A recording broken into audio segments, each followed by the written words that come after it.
Hello guys, आपका स्वागत है हमारे जेके स्टडी स्टफ में। आज की वीडियो में मैं आपको बीए ऑनर्स मतलब कि ऐसे स्टूडेंट्स जो फोर्थ सेमेस्टर में हैं डीयू की तरफ से, ठीक है, तो उनके जो एग्ज़ाम है वो 14 मई से स्टार्ट हो रहे हैं। जो बीए ऑनर्स पॉलिटिकल साइंस के जो स्टूडेंट्स हैं फोर्थ सेमेस्टर के, ठीक है, तो उनका जो फर्स्ट एग्ज़ाम है 14 मई को है, जो कि है लेजिस्लेटिव प्रैक्टिसेस एंड प्रोसीजर्स, ठीक है।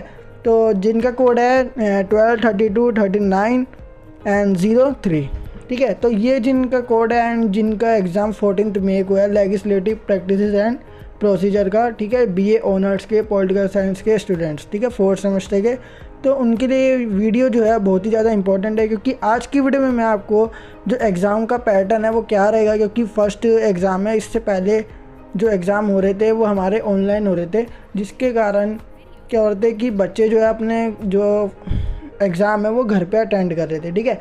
लेकिन अब क्या है, उनको सेंटर दिया गया, एडमिट कार्ड है, और साथ ही साथ कहीं जाकर सेंटर में जाकर उनको एग्ज़ाम देना है। तो उनके लिए ये वीडियो बहुत ही ज़्यादा इंपॉर्टेंट है। और साथ ही साथ इस वीडियो में आपको बताऊंगा कि उनके इंपॉर्टेंट क्वेश्चन कौन कौन से रहेंगे, तो इस वीडियो में आपको इसी बारे में बताऊँगा। तो वीडियो को शुरू से लेकर एंड तक जोड़ देखना। तो चलते हैं अपनी वीडियो की ओर। So without wasting time let's begin our video. सबसे पहली बात करते हैं कि जो एग्ज़ाम है उसमें मतलब कि आपको 4 इंस्ट्रक्शन दे रखी होगी, ठीक है। लेकिन सबसे पहले क्या है, जब आपको क्वेश्चन पेपर मिलेगा तो सबसे पहले आपको अपना रोल नंबर जो है एग्ज़ाम वाला, ठीक है, वो ऊपर फिलअप करना है, ठीक है। उसके बाद सेकंड बार मैं बताता हूँ आपको कि आपको जितने भी क्वेश्चन है इसमें, ठीक है, तो उनमें से आपको 4 अटेंड करने हैं, उसके अलावा नहीं करने, ठीक है। कोई से भी 4 अटेंड करने हैं, लेकिन सारे के सारे अटेंड नहीं करने, ठीक है। और थर्ड अपनी इंस्ट्रक्शन है कि सभी क्वेश्चन के जो नंबर है ना वो इक्वल रहेंगे। अगर जैसे पहला क्वेश्चन है अगर वो 25 मार्क्स का है, तो सारे के सारे क्वेश्चन कितने मार्क्स के रहेंगे, 25 मार्क्स के रहेंगे, ठीक है। और लास्ट अपनी इंस्ट्रक्शन है कि अगर आपको इंग्लिश मीडियम में हो तो आपको इंग्लिश में ही क्या करना पड़ेगा, आंसर देना है। देन अगर आप हिंदी मीडियम में हो तो हिंदी मीडियम में आंसर देना है, ठीक है। मतलब कि हिंदी लैंग्वेज का यूज़ करना है अगर हिंदी में हो, अगर इंग्लिश में हो तो इंग्लिश का यूज़ करना है, ठीक है। तो ये था। लेकिन उत्तर केवल जो आंसर है ना वो या तो इंग्लिश में या तो हिंदी में देना है, दोनों में नहीं दे सकते कि पहला क्वेश्चन हिंदी में कर दिया और जो सेकंड क्वेश्चन है वो हमने इंग्लिश में कर दिया, ऐसा नहीं हो सकता, ठीक है। ये तो आपको वैसे ही पता होगा, कॉमन सी बात है ये तो, ठीक है। अब चलते हैं हमारे क्वेश्चन पेपर की ओर कि हमारे क्वेश्चन पेपर में किस किस टाइप के क्वेश्चन आ सकते हैं और कितने क्वेश्चन आते हैं, ठीक है। तो सबसे पहले बात करते हैं कि जो एग्ज़ाम है ना, जो लेजिस्लेटिव जो प्रैक्टिसेस एंड प्रोसीजर्स का जो एग्ज़ाम है 14 मई को, उनमें जो टोटल क्वेश्चन आएंगे वो 8 क्वेश्चन आएंगे, ठीक है। 8 क्वेश्चन है आपके टोटल, और जिस टाइप का मैं आपको क्वेश्चन पेपर दिखा रहा हूँ उसी टाइप के क्वेश्चन आएंगे, ठीक है। ज़्यादा से ज़्यादा जो है क्वेश्चन इसी में से आएंगे, क्योंकि ये कई बार रिपीटेड जो क्वेश्चन है ना ये आ रखे हैं बहुत बार। तो सबसे पहली बात, 8 क्वेश्चन आएंगे टोटल, और आपको कितने अटेंड करने, ओनली 4, ठीक है। जैसे कि मैं बताता हूँ, जो फर्स्ट क्वेश्चन है इसमें ये लिखा हुआ है, भारतीय संसद के कार्य एवं शक्तियों पर चर्चा कीजिए, ठीक है। जो भारतीय संसद है उसके कार्य या फिर शक्ति, बात एक ही होती है। अगर उद्देश्य भी आ जाए तब भी आपको ये लिख कर आना है जो इसका आंसर होगा, भारतीय संसद के कार्य या फिर शक्तियाँ, ठीक है, इस पर चर्चा करनी है। देन सेकंड बोला गया है, समकालीन समय में भारतीय संसद के पतन की विवेचना कीजिए, ठीक है। तो भारतीय संसद जो है वो उसका पतन हो रहा है, इसके बारे में भी आपको इस थोड़ी बहुत वर्णन करके बताना है, ठीक है। तो ये पहला क्वेश्चन है, ये भी इंपॉर्टेंट क्वेश्चन है, ये एग्ज़ाम में आ सकता है, ठीक है। जो भारतीय संसद के कार्य और शक्ति कई बार पेपर में पूछा गया है, ठीक है। जो 10 ईयर है उसमें 7 से 8 बार ये क्वेश्चन आ रखा है। दैन सेकंड वाला जो है अपना सेकंड क्वेश्चन जो है वो बहुत ही ज़्यादा इंपॉर्टेंट है, ठीक है। चाहे वो हिंदी मीडियम हो या इंग्लिश मीडियम हो, बीए ऑनर्स के लिए बहुत ही ज़्यादा इंपॉर्टेंट क्वेश्चन है ये। भारत में विधेयक को कानून बनाने की प्रक्रिया पर चर्चा कीजिए, ठीक है। मतलब कि कोई विधेयक है, विधेयक मतलब होता है कोई प्रस्ताव या लेटर, ठीक है, उसको हम कानून कैसे बना सकते हैं उसका प्रोसेस लिखना है, ठीक है। ये जो क्वेश्चन है ना 11th क्लास का है, लेकिन ये हमारे को बीए ऑनर्स में दे रखा है, वो भी 4th सेमेस्टर में। तो ये बहुत ही ज़्यादा इंपॉर्टेंट क्वेश्चन है, और ये पिछले जो है प्रीवियस ईयर में भी ये क्वेश्चन पूछा गया था, ठीक है, ये एग्ज़ाम में आया था, ठीक है। तो ये बहुत ही ज़्यादा इंपॉर्टेंट क्वेश्चन है, सेकंड क्वेश्चन सबसे ज़्यादा इंपॉर्टेंट है मेरे हिसाब से तो, ठीक है। अब थर्ड क्वेश्चन है, भारत के समिति प्रणाली पर एक निबंध लिखना है, ठीक है। पैराग्राफ तैयार करना है आपको भारत के समिति प्रणाली पर, ठीक है, डिवाइडेड वाली। तो उसके ऊपर आपको क्या करना है, एक लेटर कह रहा हूँ, निबंध तैयार करना है, ठीक है। फोर्थ क्वेश्चन है अपना, ये भी बहुत ज़्यादा इंपॉर्टेंट है। जो थर्ड क्वेश्चन था ना वो ज़्यादा इतना इंपॉर्टेंट नहीं है, लेकिन फिर भी आपको रीड करना पड़ेगा, ठीक है, क्योंकि सिलेबस के अंदर है, ठीक है। और फोर्थ क्वेश्चन जो है बजट की व्याख्या कीजिए। जो बजट होता है, ठीक है, ये जो है ज़्यादातर इकोनॉमिक्स में आया था अपने, जो 11th क्लास थी और 12th क्लास थी ना, इन दोनों में से किसी क्लास में क्या था, बजट वाला जो चैप्टर है वो अपने सिलेबस में था, ठीक है, 11th क्लास में या सॉरी 12th क्लास में, ठीक है। बजट की व्याख्या कीजिए। केंद्रीय बजट की समीक्षा करने में संसद की भूमिका पर चर्चा कीजिए। अब देखो बजट वाला जो इकोनॉमिक्स का था उसको हमने पॉलिटिक्स में घुसेड़ा कैसे, संसद के थ्रू, ठीक है। केंद्रीय बजट की समीक्षा करने में संसद की भूमिका पर चर्चा कीजिए, ये भी इंपॉर्टेंट क्वेश्चन है, ठीक है, फोर्थ क्वेश्चन।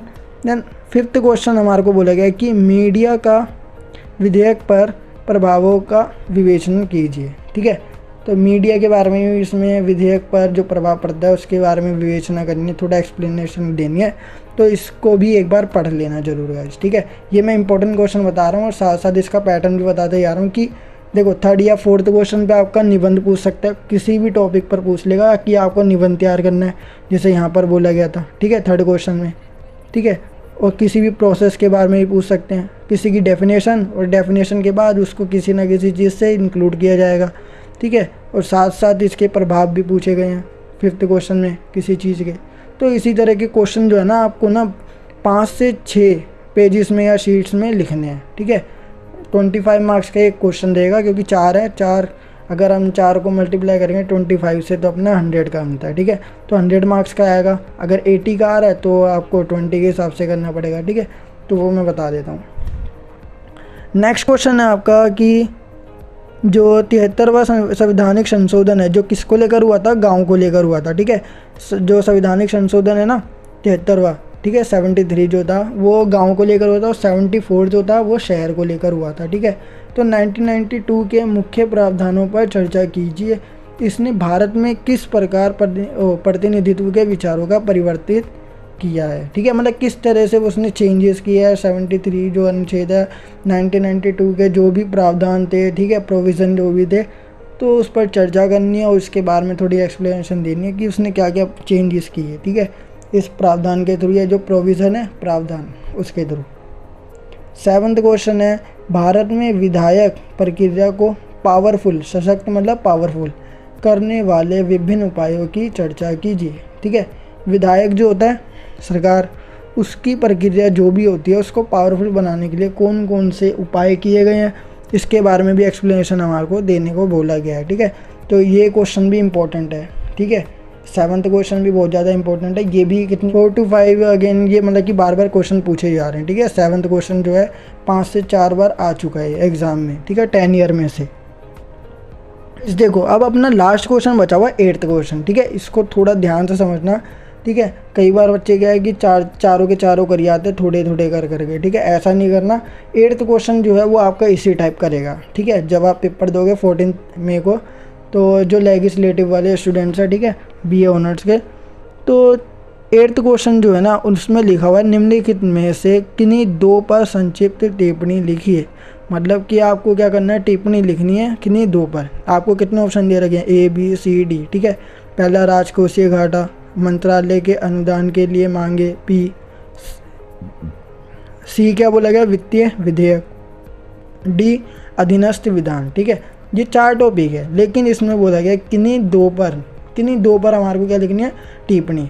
तो आपको जो भी आता होगा इसमें से आप क्या करना, 2 टॉपिक छांट लो, फिर उसके ऊपर टिप्पणी लिखना शुरू कर दो। जैसे A लिखना है राजकोषीय घाटा, तो इसके बारे में एक्सप्लेनेशन दो कम से कम 2 से 3 पेज में, ठीक है। देन अगर आपको कोई सेकंड या थर्ड या ABCD में से कोई और सा भी आता हो तो उसके ऊपर भी आपको 2 से 3 पेजेस लिखने हैं, ठीक है।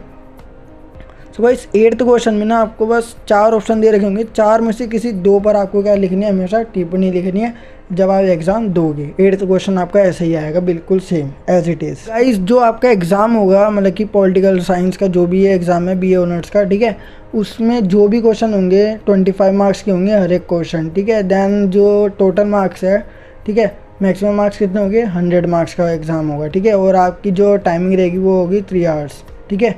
तो आपको क्या करना है, ये पूरा का पूरा क्वेश्चन पेपर, मतलब कि इसमें 8 क्वेश्चन है, 8 में से कोई 4 अटेंड करने हैं, सारे के सारे नहीं करने, ठीक है। और कोशिश करना है कि जो भी क्वेश्चन दो आंसर, उसका आंसर मिनिमम 4 से 5 पेजेस में होना ज़रूरी है, ठीक है। ये कंपलसरी है कि 4 से 5 पेजेस हो, ठीक है, और अपना बेस्ट देना इस एग्ज़ाम में। सो मिलते हैं अपनी नेक्स्ट वीडियो के साथ। अगर आपको ये वीडियो पसंद है तो वीडियो को लाइक शेयर कमेंट करना बिल्कुल ना भूलिए, और अपने दोस्तों में ज़्यादा से ज़्यादा शेयर कीजिए ताकि वो भी इस वीडियो का लाभ उठा सके। ठीक है, so thanks for watching this video.